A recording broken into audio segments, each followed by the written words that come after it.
This is the Xperia 1 Mark VII, Sony's champion and flagship phone in 2025. And while the Xperia 1 Mark VII will be absolute fire for some of you guys out there were definitely some of us who were like, "Oh Jesus, God, no," when we saw the price. Because yes, this is an expensive phone, and if you're not familiar with Sony Xperia devices and you see that £1,400 price tag, you might ask the question, why? Well, I'm about to show you why. Here are my top 10 favorite features on the Xperia 1 Mark VII ranked. And for those of you most interested in this device, if you stick around to the end, I'm going to share with you 5 upgrades that I think Sony could and should have made to the Xperia 1 Mark VII, because these things would have made this phone stand out from the crowd even more. Okay, we're going to be counting down, and this is number 10. So apart from the Google Pixel devices and previous Xperia devices, the Sony Xperia 1 Mark VII has one of the cleanest Android experiences that you can get today. Sony really doesn't add their own launcher like so many of the other Android brands do these days, and I do think there will be some people out there who will appreciate that approach. There are a few pre-installed apps. Most of them are kind of Sony first-party apps like the Sound Connect. You've also got the Camera app and the Music Pro app and their Video Creator app, and also their Creators app, which is different from the Video Creator app. That allows you to control your Sony Alpha cameras from your phone. And of course, there is the Sony PlayStation app. Now, while Sony haven't added their own launcher to the device, they have added a really useful tool, and they call it the Side Sense bar. So you can drag this out at any time and get access to your quick settings, also your audio controls if you've got your Sound Connect devices hooked up. But this can also initiate pop-up windows. And if you swipe up and go to multi-window, you can set up app pairs here for split screening. And it does keep your most recent app pairs right here, so you can recall them again later on. And something else that's really cool about this smart Side Sense bar is that you can remap the gestures on this to do different things. For example, to swipe down on this, if you go into the settings, you can adjust what that does. Number 9, the Xperia 1 might be the only flagship in 2025 that has this feature. And I am of course referring to the front firing stereo balanced drivers, which are located right here and right here. Now, what some people don't realize is that most smartphones now, and even the most popular ones, do have stereo setups, but typically one speaker will be louder than the other. So they don't necessarily have balanced stereo, whereas the Xperia 1 Mark VII has the same drivers top and bottom. So in theory, the stereo separation when listening to stereo content should sound nicer here. Another huge advantage for this speaker setup is when you are gaming or you're watching content and you're holding the phone like this with 2 hands,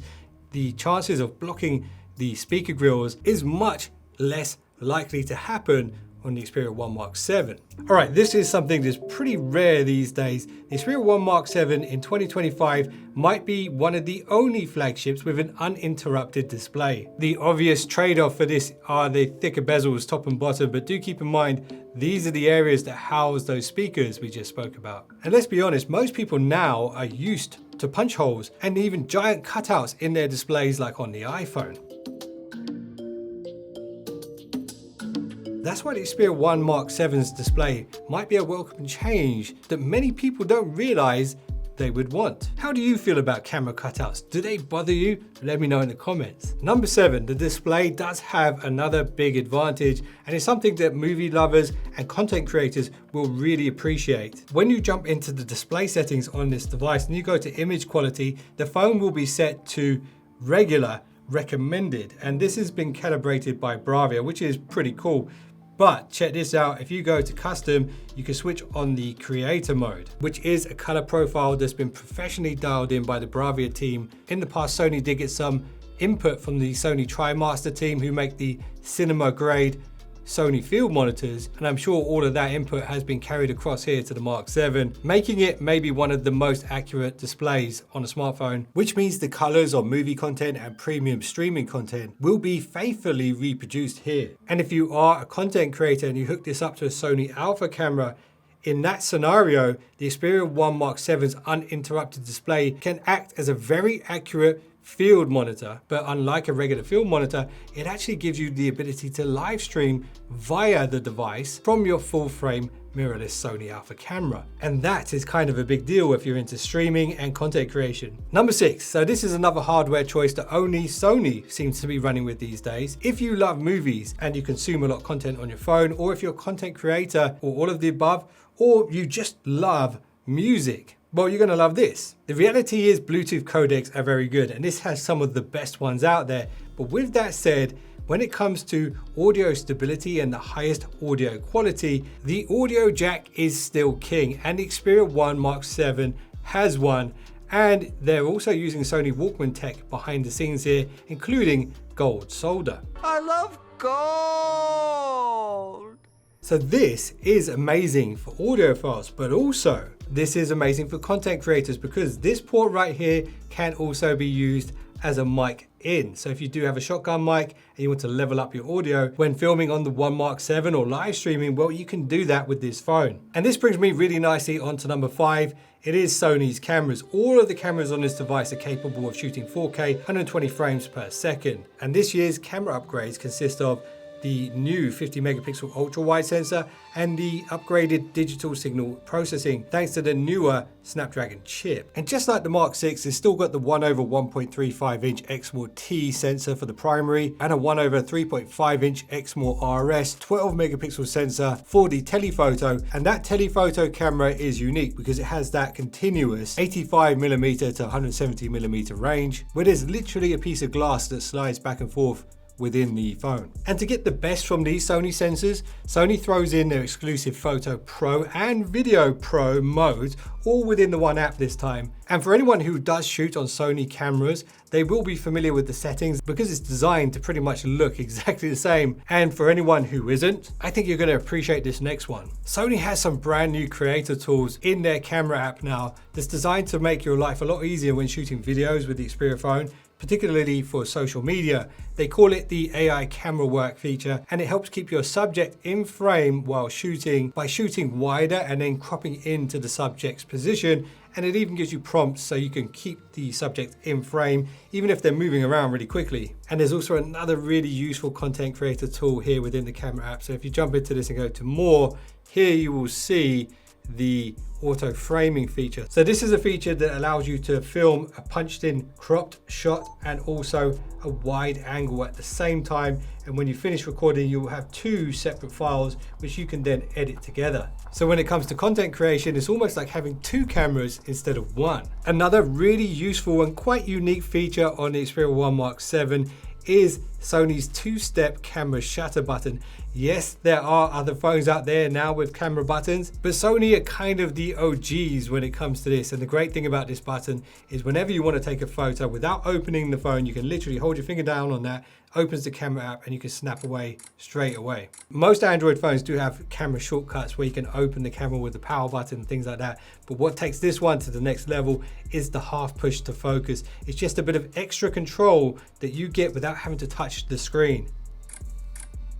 Number 2, okay, this is kind of a big one. Let's say you're going to be filming lots of 4K content. You're going to be using that AI camera work and the auto framing feature. So you're going to be generating loads of video files.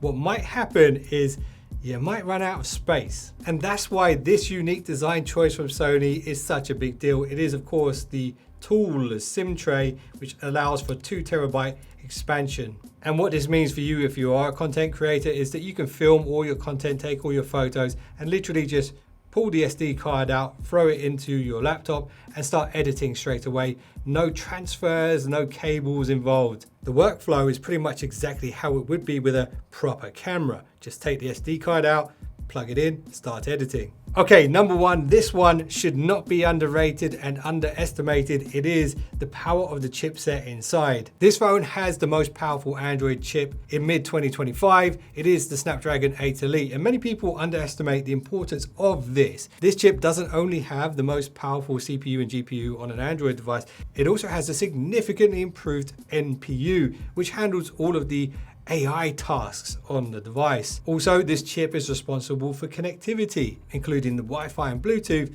Also the digital image signal processing when it comes to taking photos and videos.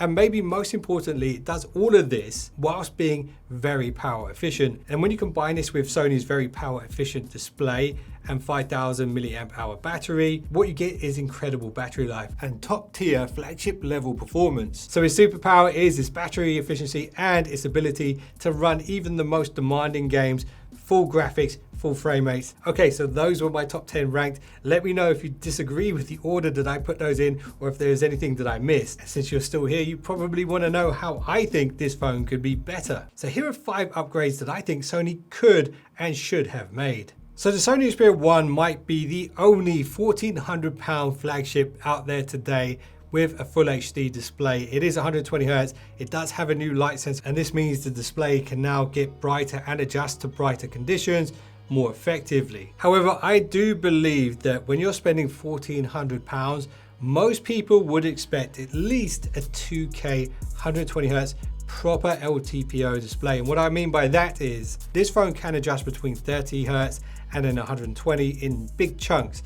An LTPO display can actually dial all the way down to just 1 Hz to be more power efficient, and then gradually dial up all the way up to its maximum speed, which can even be higher than the 120 Hz now. And I personally think a lot of people would appreciate that kind of upgrade in a phone that costs this much. Number 2, Sony is the camera sensor king, but for some reason it feels like they're holding out on us with this particular device, because there are other phones out there, other flagships with Sony sensors that are actually better than these ones. These are good sensors though, but I do believe they should have gone a bit bigger. Do you remember the Xperia Pro I that had that 1-inch sensor and the variable aperture? Surely that hardware must have moved along a bit more, and newer versions of that sensor probably exist now. And that variable aperture feature was so cool. I would have loved to have seen something like that on this phone. And I want a toilet made out of solid gold, but it's just not in the cards now, is it? And one camera upgrade that absolutely needs to happen on the next one is an upgrade to the selfie camera. I think this has been the same for at least 3 years now. Another upgrade that I'd like to see is to the software just a little bit. I do appreciate the clean software. However, as someone who actually makes lots of videos about customizing phones, there really isn't many customization options on the Xperia device. I hate to say it, but I think Sony might actually benefit from having some kind of a skin on here that will allow you to change the icons, change the animations, change the always on display, play with the wallpapers and the clocks and all that kind of stuff. That just isn't here. And even when you compare this to the Pixel, they still have a ton of customization things that you don't have here. So yes, this is a clean Android experience, but maybe it's a bit too clean. Now hear me out on this one. Remember in Avengers Endgame when Thanos is like, "You never once used your greatest weapon." Well, I kind of feel like that's what Sony has done here with this phone, because yes, they've integrated some Sony Alpha technology, some Sony Bravia technology, and even Walkman.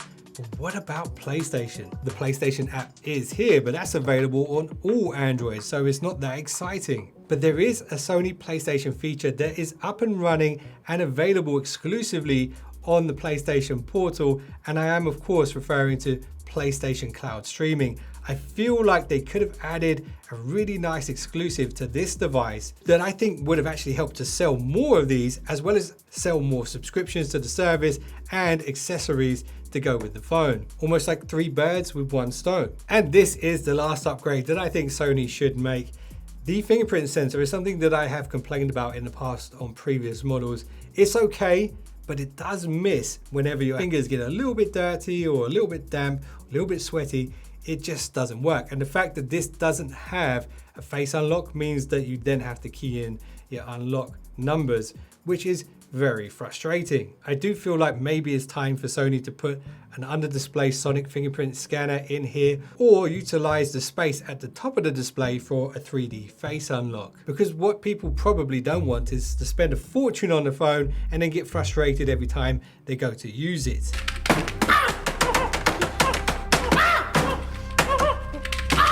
So there we go, those are 5 upgrades that I think would elevate this phone to a different level. And here's a question for you. If you could build your own perfect Sony Xperia phone, what features must it have? Let me know in the comments. And if you guys want to check out my camera comparison between the Xperia 1 Mark 7 and the Google Pixel 9 Pro and the iPhone 16 Pro Max, that thumbnail will be on screen right now, so you can check that out. Appreciate you guys for watching this one. Let me know what you thought of this video. I decided not to do a proper review because so many people have already done that. So yeah, let me know what you thought of this approach. Appreciate you guys. See you in the next one. Don't be late. Let's go ahead and show those pictures on the screen if we can.